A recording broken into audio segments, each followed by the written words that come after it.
Hello again. So because I was so interested in this next chapter, chapter 35, from The Hidden Life of Trees, written by Peter Wohlleben, entitled Set Free, I thought I'd just go ahead and read this one as well, since the last chapter was so short. And because I'm curious. Okay. In these times of dramatic environmental upheaval, our yearning for undisturbed nature is increasing. Countries around the world are enacting legislation to protect what remains of their original forests.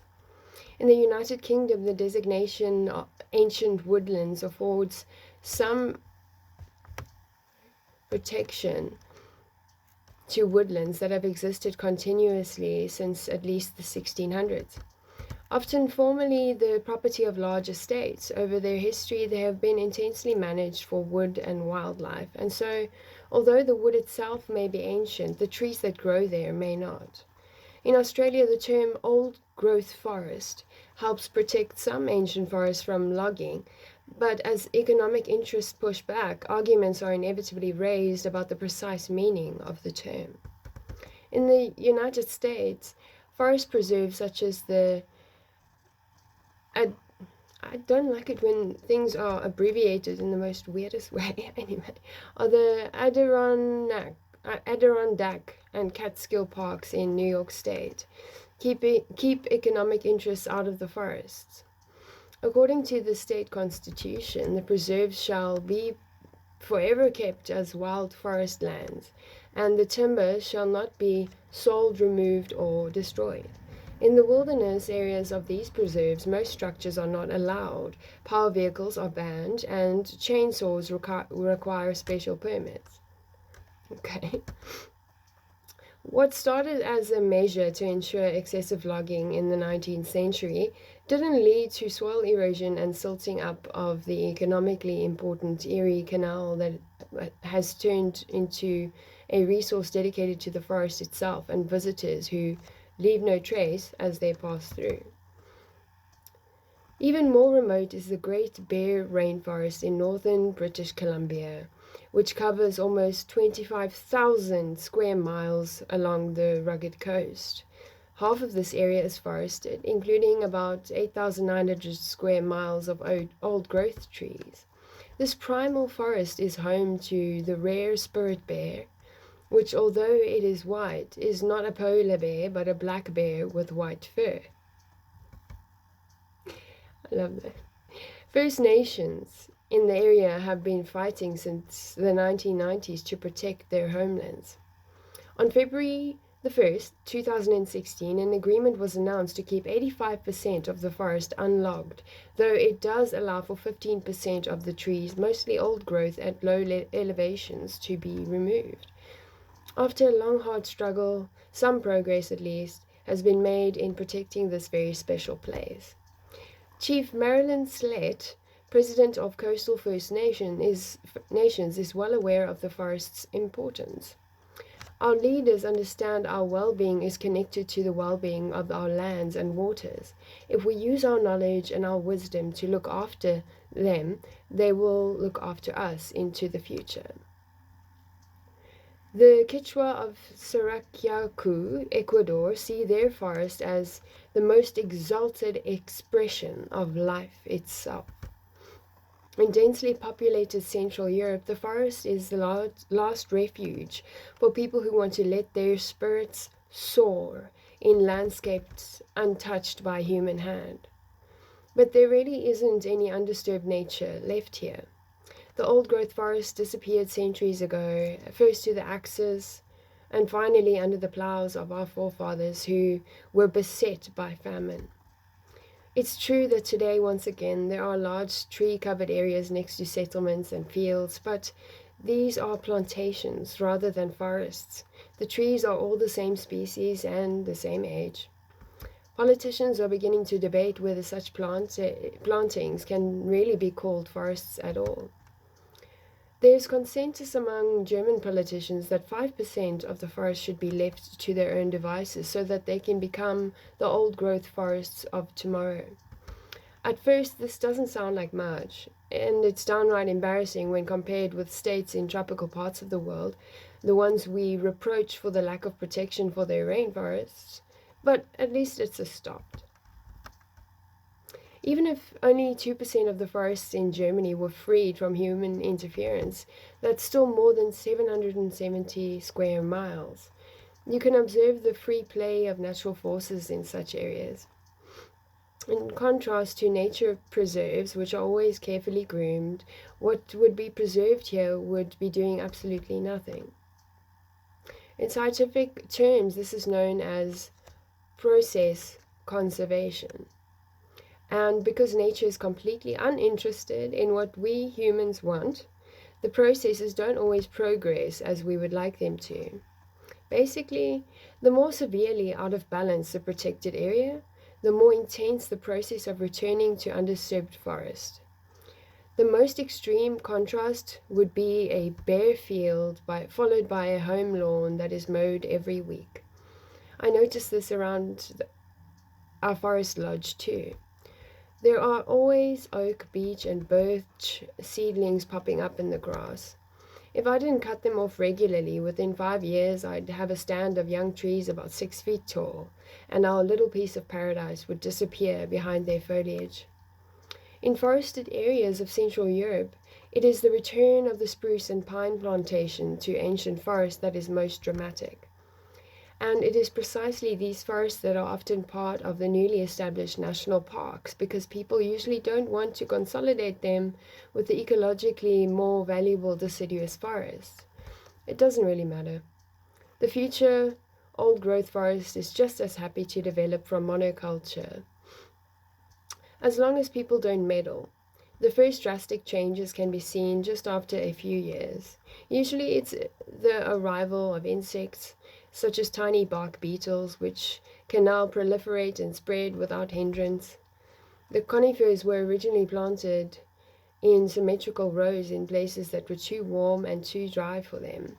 In these conditions, they were unable to defend themselves from their attackers, and within just a few weeks, their bark is completely dead as a result of the beetles' depredations. The insect invasion spreads like wildfire through the former commercial forest, leaving in its wake a seemingly dead and barren landscape strewn with the pale ribs of trees. This bleak scene makes the hearts of the resident sawmill workers bleed, as they would have preferred to put the trunks to good use. They also argue that the devastating sight means tourism can't really get going either.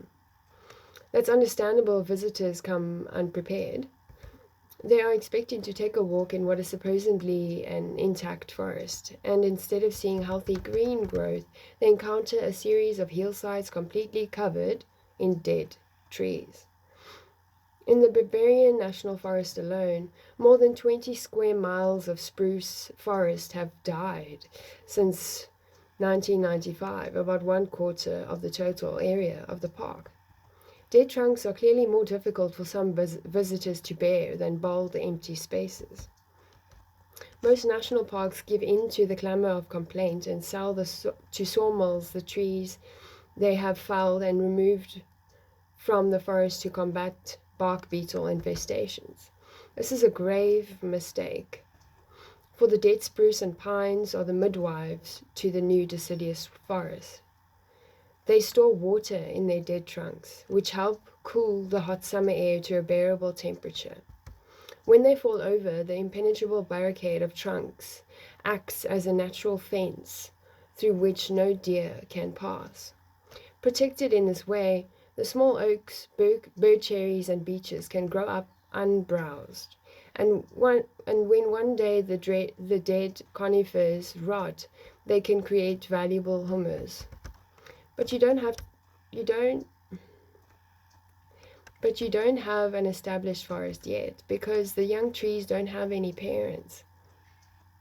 There's no one there to slow the growth of the little ones, to protect them, or in case of emergency, to feed them sugar.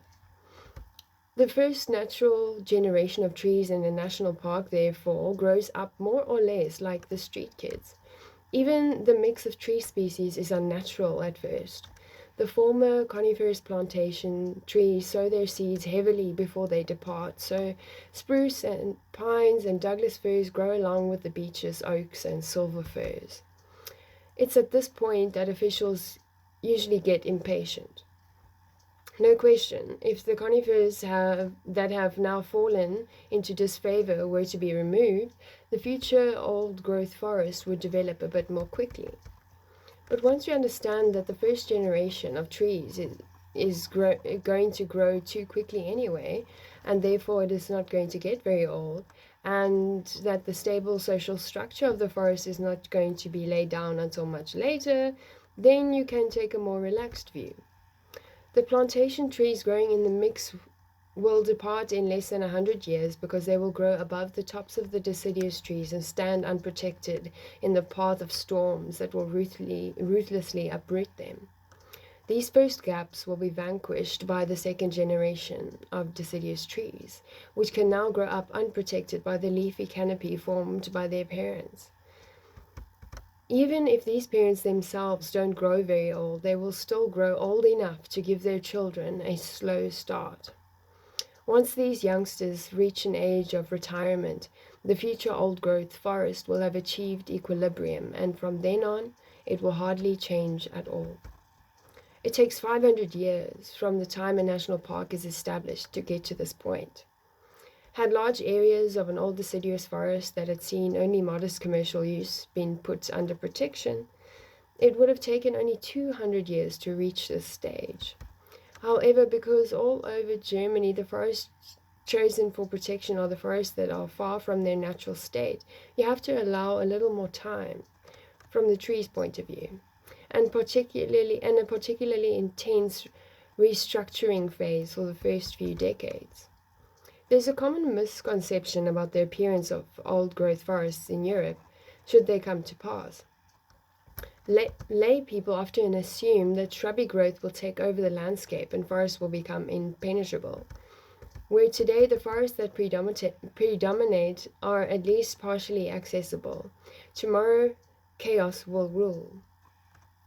Forests preserved untouched by foresters for more than 100 years prove the opposite. Because of the deep shade, wildflowers and shrubs don't have a chance, so the color brown from old leaves predominates on the natural forest floor. The small trees grow extremely slowly and very straight, as their side branches are short and narrow. The old mother trees dominate, and their flawless trunks stretch to the sky like columns in a cathedral. Oh my goodness, I saw a couple of pictures, because I went into it like just a tiny rabbit hole, and I don't half of them were probably not real pictures, I'm not sure, but it was, so if you can imagine sort of a very royal like greenhouse structure type of vibe, which is more like a very amazing sort of trellis type of thing that's formed almost with the aim of looking like a cathedral, and over time it seems that it's designed to allow the plants and climbers and trees, or I don't know what, to grow along with that structure and eventually close at the top in a way, and then underneath you can walk into it, and I don't know if they're called, I can't remember what they're called, but I don't know of a specific place that actually has these, but yeah, the pictures were so beautiful, and the concept is lovely. I'm not sure how healthy that is, but I mean, if that were natural, I think it's amazing. And I think they called it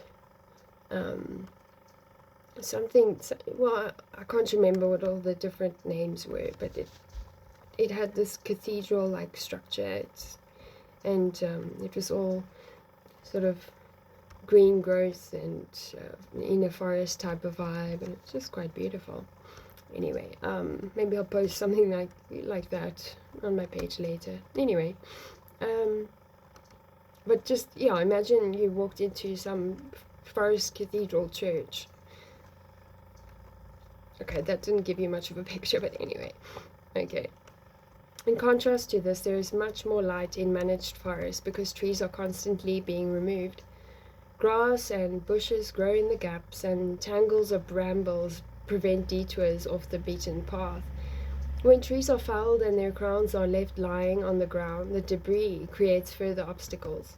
The whole forest presents a troubled and downright messy picture. The old-growth forests, however, are basically very accessible. There are just a few thick dead trunks lying on the ground here and there, which offer natural resting spots. Because the trees grow to be so old, few dead trees fall. Other than that, nothing much happens. Few changes are noticeable in a person's lifetime. Preserves where managed forests are allowed to develop into old-growth forests have a calming effect on nature and offer better experiences for people seeking rest and relaxation. And what about personal safety? Don't we read every month about the dangers of walking out under old trees? I don't read that. Where is that? Falling branches or complete trees that fall across footpaths, sheds, or parked cars. Okay, certainly that could happen, but the dangers of managed forests are much higher. More than 90% of storm damage happens to conifers growing in unstable plantations that fall over with wind gusts of 60 miles an hour. I don't know of a single case where an old deciduous forest left to its own devices for many years has suffered comparable damage in similar weather. And so all I can say is, let's have a bolder approach to wilderness. Okay, well, that's the end of that one. And yeah, hopefully something in there like sparked your imagination. I I think that, yeah. Anyway, I will see you at chapter 36.